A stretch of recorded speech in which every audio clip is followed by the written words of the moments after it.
Hey everybody, what is going on? I am Maximus Rex and this is Big Baby Reviews. Today is Thursday, it is Rob Liefeld Day, so we're looking at the next issue in his X-Force run from the early 90s. This is issue 5, cover dated December 1991. And this issue, when it came out originally, and when I got it as a kid, once again off the newsstand, was kind of perplexing to me, and I couldn't quite say why back then. But since then, with the advent of the internet, finding out backstory and information about, comics, movies, and, the like. That's, I'm sure I'm not the only person who does that. I'm really into, like, for example, Stanley Kubrick. So I've discovered a plethora of material on YouTube and documentaries and stuff that talk about him, and I love watching. And in the case of this issue here, I'll show you, I have a theory, basically, and I'll show you proof as we go through this issue of my theory.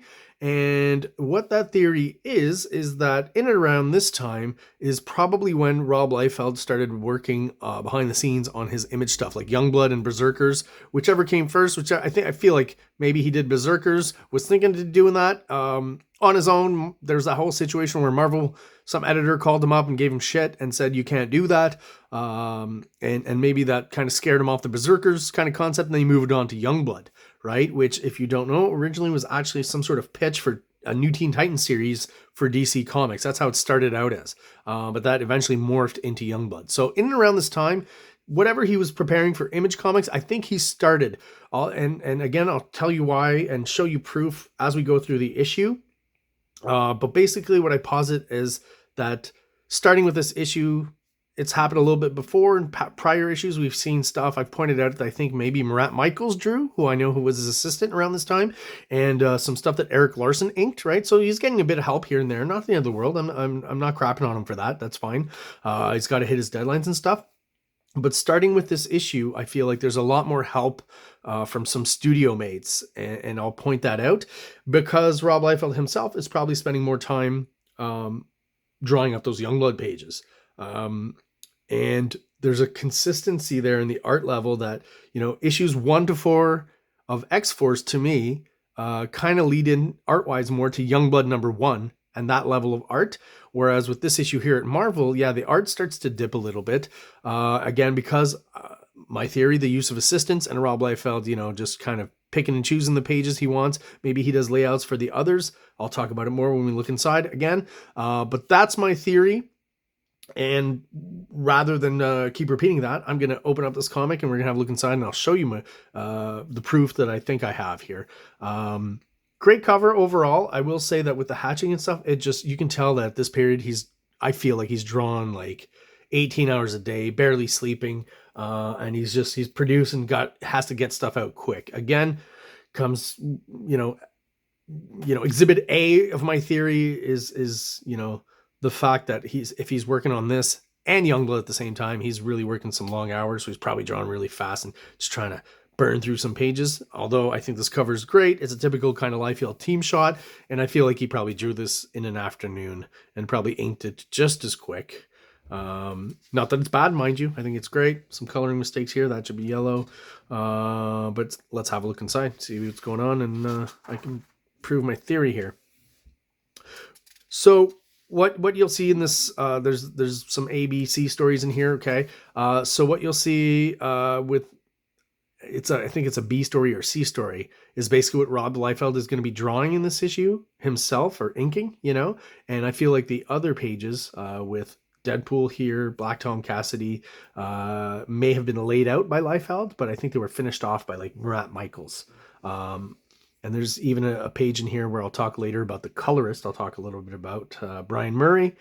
He's also working at Extreme Studios at this time, right? We know he's colored last issue of X-Force, X-Force 4. It was a little bit weird, right? Came out because he was using the continuity color guides on a Marvel comic, and some of the colors don't line up. Seems like he's adjusted with this issue because he's still coloring it, and there's still some hints of the interesting Brian Murray color choices that we'll eventually see over in the Extreme titles as well at Image. But yeah, so this is one of the pages that I feel like it's a really close approximation to Rob Liefeld. It's not bad. And again, probably done over his layouts, but I feel like when I look at the chest muscle here, there's just something that's a little bit different, and there's little cues that tell me that it's Murat Michaels, or at least I think it's him right here. the anatomy of this character. You know, Murat Michaels is kind of trying to ape Rob Liefeld, but there's subtle differences that you can notice. The way he does the hands, I think, is a little different from Rob Liefeld. And what I would use as an element to compare, if I were you, and you're interested in that, and you want to check it out, is Brigade #1, right? Okay, because I remember buying Brigade #1, assuming Rob Liefeld had drawn it, and just first few pages kind of going, the art is off, and then checking the credits and realizing it's some other guy, right? So if you compare the art in Brigade to some of the stuff I'm pointing out here, you should, at least I see, a definite resemblance. So like, I even think this page here is probably by Murat Michaels, because it's not a super interesting page. This here looks like the kind of proportions and look that Murat Michaels gives most of the characters in Brigade, right? Again, that's my Brigade #1. That's kind of my proof of concept. And like this hand here, that is in no way a Liefeld hand. And there's no way Liefeld would use this kind of horizontal hatching across the fingers. At least I've never seen it, right? So it's always kind of a slight approximation of Rob Liefeld's art. And then when you get to a page like this, I think it's Rob Liefeld. So Rob Liefeld was only interested in drawing the blob and the toad. So he picked those pages for himself and had his assistants do most of the other pages. Probably those other pages laid out by him, but not finished off, right? Not inked. Because here it says Rob Liefeld plot and art. So you have to assume he's penciling and inking. I think this is, you know, again, the blob and toad pages are the pages that he drew and inked himself. The others, layouts that these assistants did. Again, as we go along, I'll point it out. Rob Liefeld, plot and art. Fabian Nicieza. I still have no official confirmation on how to say his name. Words and Insomnia. Chris Eliopoulos. Always have trouble saying it. Letters and Allergies. And Murray and Witterstater. Colors and Flat Feet. So maybe some of the more slightly out there colors are still done by Murray, and this other guy does the more tame pages. It'll be, I'll have to compare, but I definitely feel like, for example, possibly this page, but definitely 100% this page is a Brian Murray page, right? There's just a look to it that we had last issue that's still kind of there. The use of the yellow for the light and the reflectiveness, which I think is pretty cool over Rob Liefeld art. I mentioned it for issue 4. His colors do something kind of add to the excitement of Rob Liefeld stuff. Still some Liefeld inks and finishes, okay? But I will point out in certain sections, like I do think this is probably mostly Rob Liefeld, these close-ups, the layout here of the blob, but like I don't think this part of the face here is very Liefeld, personally. There's just little things, the toad back here doesn't feel like, it feels like he's been messed with and edited and whited out and stuff, and they just kind of, all right, good enough, let's move on. Yeah, it just doesn't feel like a Liefeld finish there.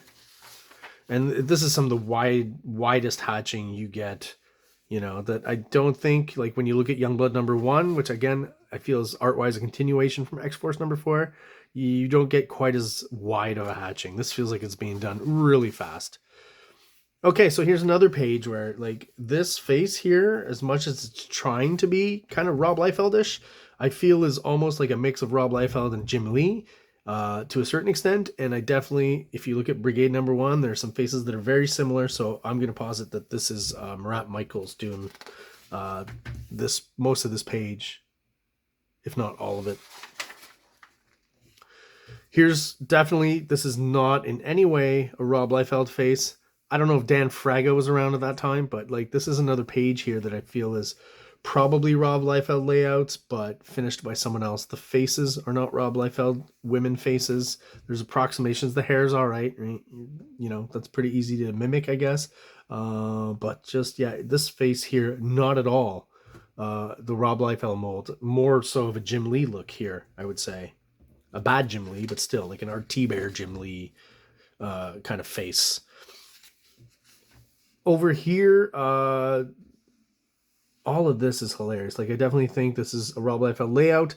The face is just not quite Rob Liefeld-ish, so probably Murat Michaels. Again, Dan Fraga for this, maybe if he was around back then, if not Murat Michaels. The hatching finish on these feet here, like, that's not even just barefoot, I would assume. It sure seems that way. But no toe definition is just really odd in this hatching here. Like, hooray for the 90s. I will say I always like the thick border here that they do. Thankfully, they caught it and they continued it here. and excuse me, this kind of screen tone that they got going in the back there. I'm pretty sure that's a screen tone. I just like that kind of look. It's just like adding almost today, like on a, if you're working Procreate on an iPad or some sort of program like that, you know, adding a bit of noise, I guess. This is just a bit of noise over some bluey purple. Weird coloring here going on. So again, I gotta assume maybe that's Brian Murray. This I think is definitely a Brian Murray page.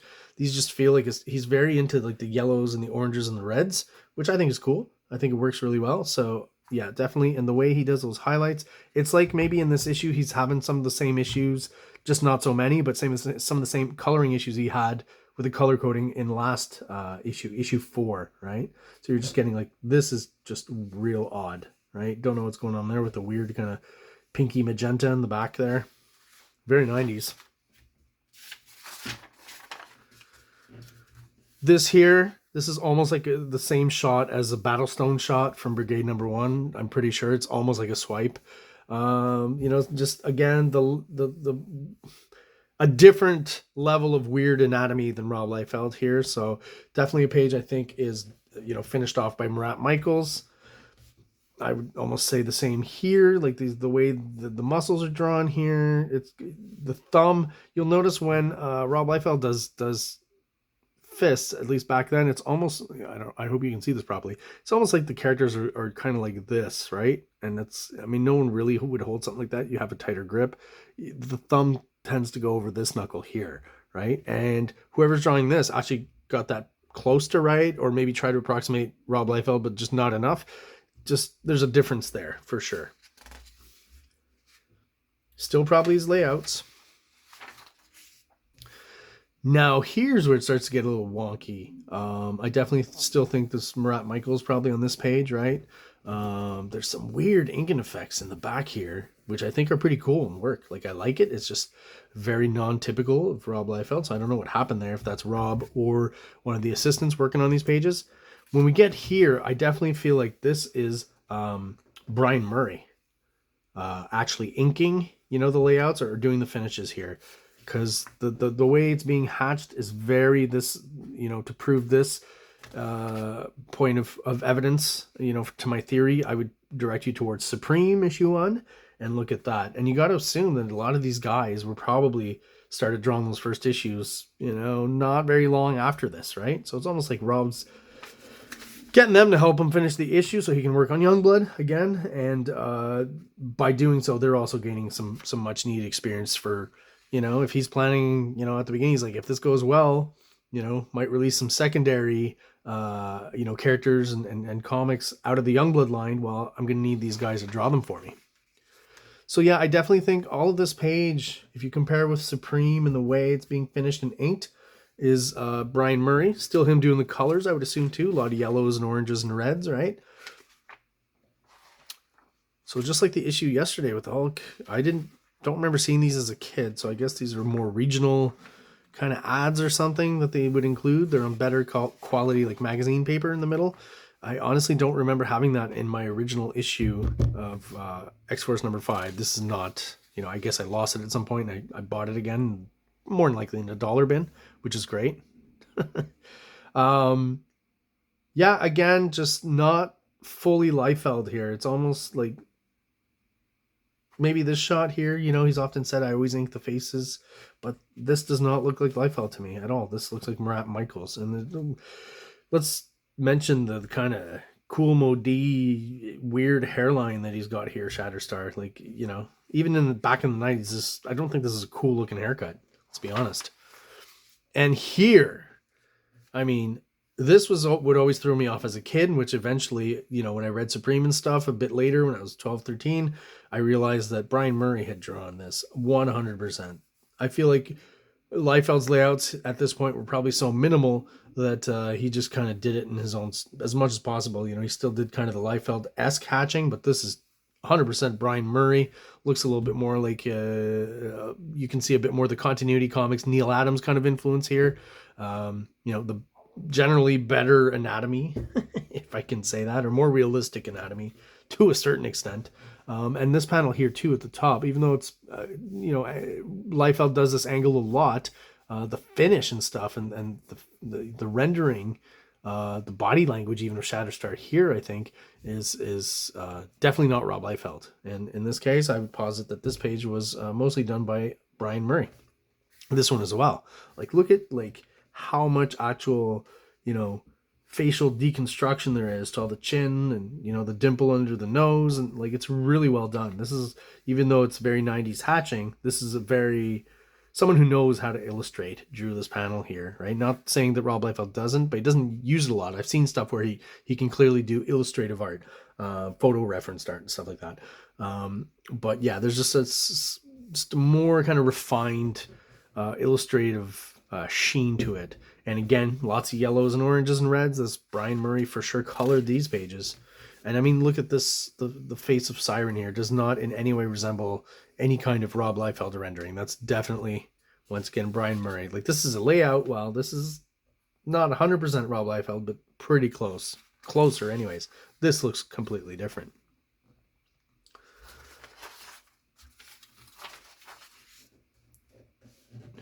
Again, these two pages here, I would posit almost 100% that this is Murat Michaels. Again, could definitely still be some very simple Liefeld layouts.